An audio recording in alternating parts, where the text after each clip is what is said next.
Excellent. Good morning. How are you doing today, Jeff? I'm well, thank you. I got to tell you, I thank you for this book, because the way that we play sports these days is that you're a hero today, tomorrow. Who was it again? And you are giving us a reminder of how great this man was and still is. Oh, thank you so much. I appreciate that. For you to dive into this project, did you know right away that it was going to require the amount of hours and getting into the interviews? Well, I mean, I think if you're going to write a book and you're going to devote yourself to a subject and you want to write, in your mind, at least the definitive biography, you can't skimp. So I ended up interviewing 720 people. I probably printed out 10,000 pages of documents. I dug through libraries in Birmingham and Auburn, and it's kind of what you got to do if you want to get it right. So I love the dig and I love the search. So it's always, for me, that's the joy of it all. Oh, see, that's the passion that I like about writers like yourself. I mean, even the picture that you've got of Tupac there, are you going to do some research on him as well and give us a story? Yeah, I would love to do. I love Tupac. I would love to do a Tupac book someday. He's my favorite hip hop artist of all time. Oh, so, I'm totally with you. I am so, and music is it. We need another Tupac.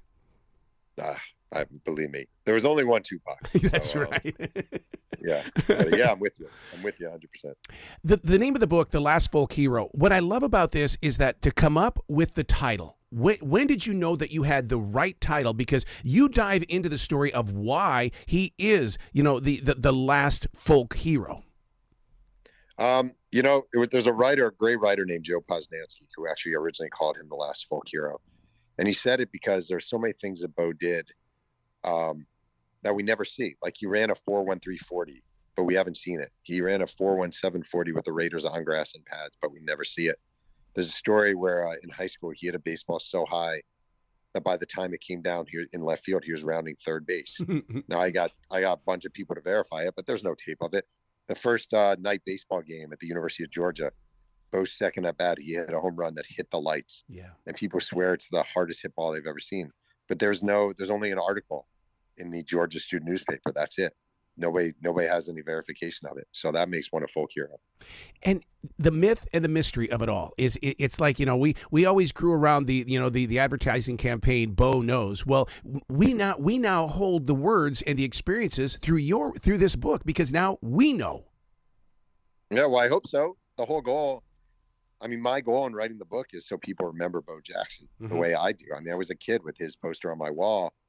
I remember vividly watching the '89 All-Star game and him leading off with a home run. And I remember vividly watching Monday Night Football and him running 91 yards down the sideline and then running over Brian Bosworth. I want people to understand the sensation he was. I think sports history-wise, he deserves it.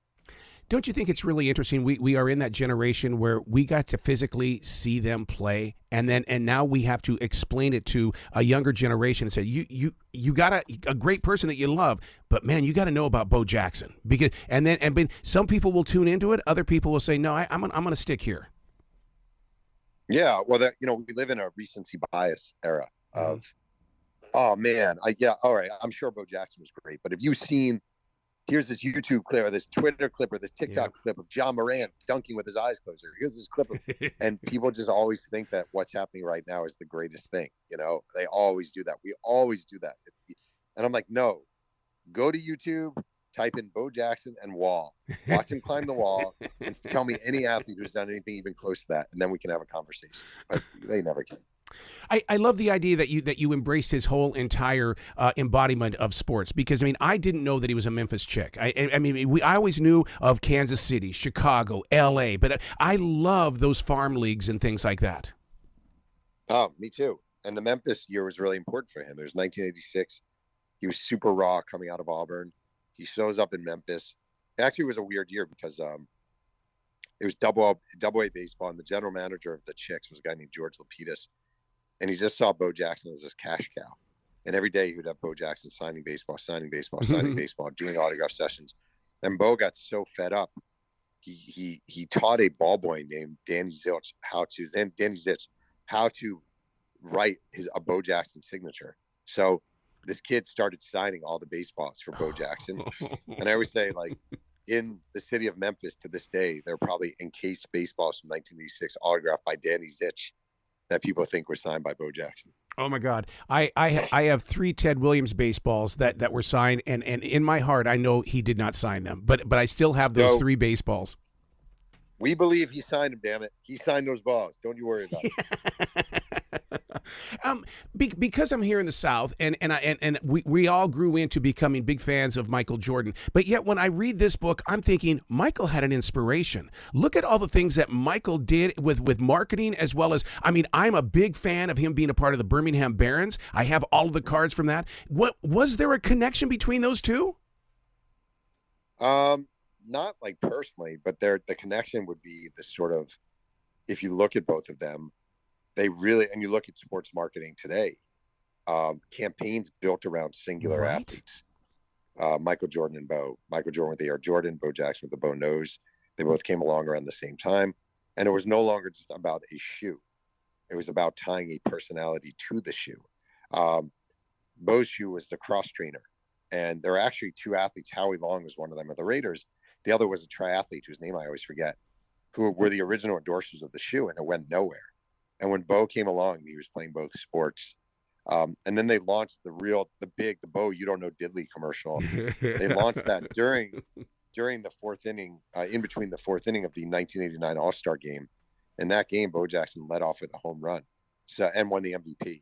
So like the synergy of having that ad come out the same game when Bo Jackson explodes was just marketing genius and marketing luck. Well, I had many conversations with my father about Bo Jackson in the way that I felt like my father was being unfair in the way that he only wanted me to put focus on one sport. I would say, but Dad, Bo, look at what Bo is doing. Bo is doing what Yeah. Bo wants to do. How is he able to move across those barriers where other people would say, just go be a baseball player? Just put your focus there. But Bo didn't do that. Well, he was raised at the right time.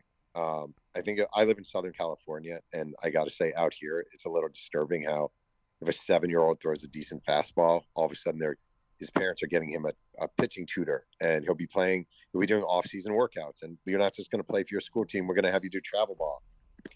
Um, I just think he came along at a time when that wasn't a problem, and you would play multiple sports and be okay. One of the things that I never found in any headlines or anything like that, but we know that it was surrounding him. How did Bo deal with racism in America? He sort of ran through it, but it was Ah. certainly there. I mean, when he was at Auburn, which is, at the time and still, it's very, very white, very, very conservative. Mm-hmm. His sophomore year, the athletic dorm was under construction, so all the athletes were placed in these mobile units, and Bo and a teammate, Lionel James, were told by the coaching staff they're going to place him way off of campus because they knew they were fooling around with white women, and they didn't want people seeing them messing around with white women. There was a lot of that at Auburn. I talked to one of his teammates, the late Lionel James, and he said to me, basically, you give your blood, you give your sweat, you give everything you have, and you wonder if these people would even let you date their daughters. And in most cases, the answer is no, they wouldn't. So that's some heavy duty stuff right there. He had some love for Auburn, didn't he? Because I mean, he could have been a Yankee in 1982. Sure, his mom wanted him to go to college. Auburn put a shield around him basically, and made sure someone was always at every one of his games, and that major league scouts couldn't get in touch with him. He was drafted in the second round by the Yankees as a senior in high school, and then the Yankees couldn't get in touch with him. They called his house, no one would answer. They sent scouts, nobody would knocking on the door, nobody would answer. They offered to fly him to New York for a Yankees Red Sox game. He said no. He was committed to going to college. He had only left the state of Alabama one time in his life at that point, and it was to go to Six Flags in Atlanta. So the idea of Bo, 19-year-old Bo Jackson going to the Big Apple was pretty preposterous. He was barely ready to go to Atlanta. The journey to get that name, Bo, I love the idea how you broke it down with, I mean, like with Wild Boar Hog and things like that. Because a lot of times we know of the way that a baseball player's name is given to us, but we don't know the story behind the nickname. Yeah, well, he was his real name is Vincent Edward Jackson, named after the actor from Ben Casey, Vince Edwards, and Bo is short for Bo Hog, which is short for Boar Hog. And when he was 12 years old, he and a bunch of friends went to a neighboring farm in Bessemer, Alabama, and beat the living crap out of the biggest hog they could find for 3 days with sticks. It's really disturbing and disgusting, but what can you do? And he they basically physically brutalized this hot. And Bo got caught, and he was terrified of being sent to reform school. That was his big fear. And he wound up not getting sent to reform school, but his nickname from that event, again, Bo is short for Borhog, and that's how he became known as Bo instead of Vincent Edward. Embracing a life without a father being present. I mean, because I turned to my dad when I needed answers because he was a guy, and what would happen in Bo's life? To have so many inspirations, things that you would share with your father, but yet where did he get his inspiration from outside of his mother? Oh, well, I was going to say largely his mother. Yeah. In fact, very much his mother. So I'm gonna go mother anyway. His mom, Florence Fond, was his. I mean, she was a rough, tough. First of all, she worked 3 jobs. She was a maid at multiple hotels, motels.